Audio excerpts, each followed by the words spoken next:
एक बटाटा आणि एक टोमॅटोपासून छान अशी भाजी होते, मस्त चविष्ट अशी आणि मसालेदारसुद्धा होते. सगळ्यांनाच आवडेल, सगळे चाटून पुसून खातील इतकी छान होते. नमस्कार, मी सारिका या चॅनलवर तुमचे खूप खूप स्वागत करते. एकदम सोपी भाजी आहे बघा, तुम्हाला मी दाखवते आणि रेसिपी सोपीच आहे. घरच्या साहित्यामध्ये तुम्ही ही चमचमीत भाजी बनवून तयार कराल. तर चला सुरुवात करूया.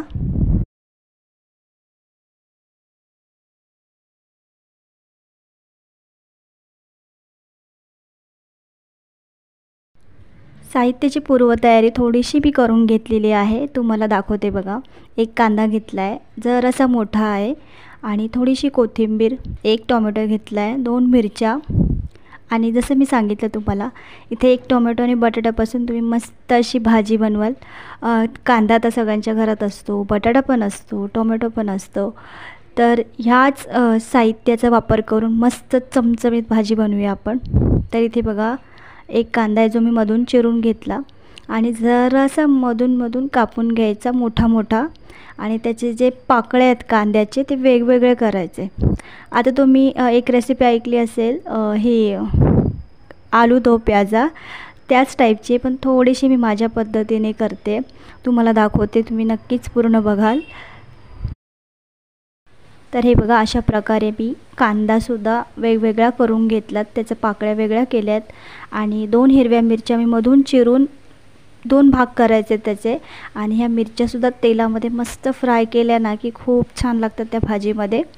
टोमॅटो पण आपल्याला तसाच वापरायचा आहे. शक्यतो टोमॅटो आहे ना नरम घेऊ नका, जरासा कडक घ्या, म्हणजे तो आंबूसपणा येणार नाही भाजीमध्ये, ती भाजी आंबट लागू शकते. त्यामुळे तर आतला जो गर आहे थोडासा तो काढून घ्यायचा आहे, आणि मग असे मोठे मोठे जसे कांदा कापला तसा मोठा टोमॅटोचा भाग पण कापून करून घ्यायचा आहे. आणि हे बघा, बटाटासुद्धा मी कापून घेतलेला होता. आता काही पूर्वतयारी थोडीशी तुम्हाला दाखवली. आता आपण भाजी करायला घेऊया. इथे मी कढई ठेवून घेतली आहे, थोडंसं तेल घालते, तेल हलकं गरम होऊन द्यायचं आहे. तेल इथे गरम झालं आहे, आणि आज सर्वात आधी मी इथे बटाटे फ्राय करून घेणार आहे. तुम्ही मोठेसुद्धा कापू शकता, बटाट्याचे काप करू शकता, पण त्याने काय होईल, तुम्हाला जास्त तेल वापरायला लागेल. त्यामुळे छोटे छोटे काप करून घ्यायचे, पटकन शिजतात पण आणि भाजीमध्ये वापरलेसुद्धा जातात. तर इथे थोडंसं मीठ घालून बटाटे चांगले फ्राय करून घ्यायचे, थोडेसे कच्चे असेल तर चालेल. मग नंतर थोडे लाल झाले की ते बटाटे काढून घ्यायचे, म्हणजेच आपल्याला बटाटे तेलामध्ये फ्राय करायचे. आता हे फ्राय झालेले चांगले हलके लाल झालेत, तर मी काढून घेते बघा सगळे. बटाटे फ्राय करून घेतल्यानंतर याच तेलामध्ये ना आपण जो कांदा चिरून घेतलेला मोठा मोठा आणि मिरची सोबतच घालायचं, टोमॅटो आधी घालायचा नाही, नाहीतर मग ते कांदे पटकन फ्राय होणार नाहीत. तर इथे बघा, मी कांदा आणि टोमॅटो दोन्ही सोबत घातलेलं आहे. टोमॅटो फक्त ट्रान्सपरंट नरम होईपर्यंतच परतवायचं आहे, मग लगेचच त्याच्यामध्ये एक टोमॅटो आहे तो मोठा कापलेला, तोसुद्धा ॲड करायचा, आणि टोमॅटो नरम होईपर्यंत मी इथे परतून घेत आहे. आता हे तिन्हीही आपण साहित्य जे व्यवस्थित फ्राय केलेलं आहे ते काढून घेते, कांदा, टोमॅटो, मिरची, आणि इथे आपली पहिली प्रोसेस झालेली भाजीची. तुम्हाला थोडीशी किचकट वाटेल, पण भाजी खायला पण तितकीच मस्त लागते. पुन्हा एकदा त्याच कढईमध्ये थोडंसं तेल घातलं आणि एक छोटा चमचा जिरं घातलेला आहे. जिरं घातल्यानंतर त्याच्यामध्ये थोडंसं हिंग घालायचं, चिमूटभर, आणि हिंगाने मस्त अशी भाजीला चवसुद्धा येते आणि पचायला पण छान मदत होते. बारीक चिरलेला लसूण घेतलेला आहे, तोसुद्धा घातला आहे मी, आणि कढीपत्त्याची पानं. थोडासा लसूण हलका फ्राय झाला की मग त्याच्यामध्ये आपल्याला इथे कांदा घालायचा. एक बारीक चिरलेला कांदा मी इथे घेतलेला आहे, तो याच्यामध्ये ॲड केला आहे. आता कांदासुद्धा चांगला लाल होईपर्यंत परतून घ्यायचा आहे.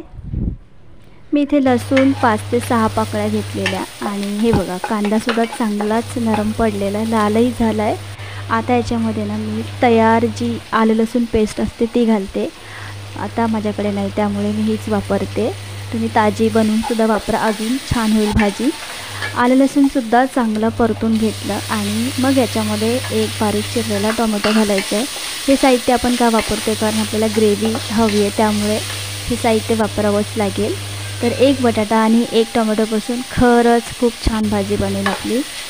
शक्यतो इथे 2 टोमॅटो लागणार आहेत आणि 1 बटाटा असं आपल्याला भाजीमध्ये लागणार आहे. पण हे 2 साहित्य असेल तरी तुमची भाजी मस्त होईल.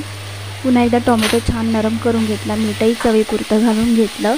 थोडीशी हळद घातलेली, हळदसुद्धा चांगली परतून घ्यायची. मसाले घालण्यापूर्वी हळद जर नुसतीच परतून घेतली तर छान रंगही येतो आणि हळद चांगली शिजतेसुद्धा.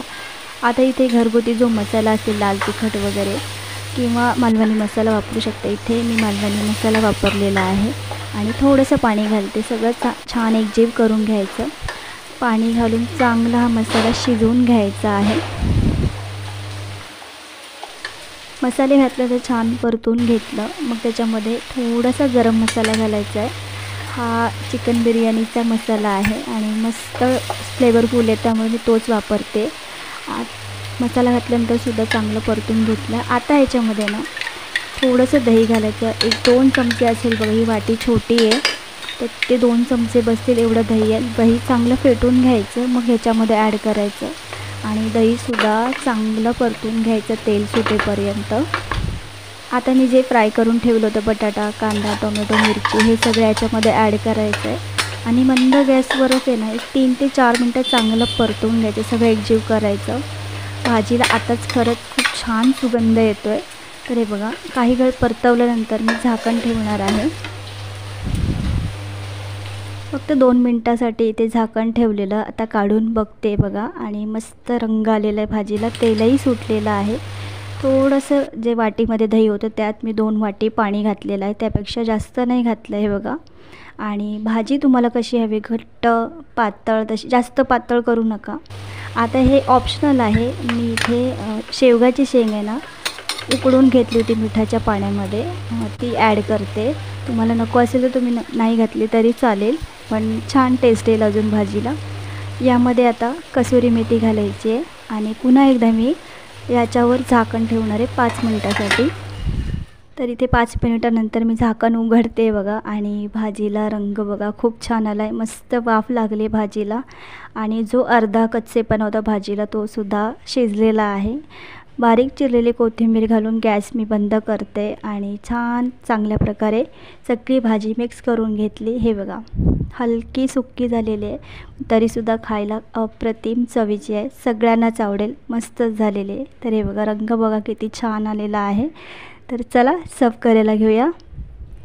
आता ही भाजी मी बघा सर्व करते आणि खरंच खूप छान सुगंध येतो आहे भाजीचा.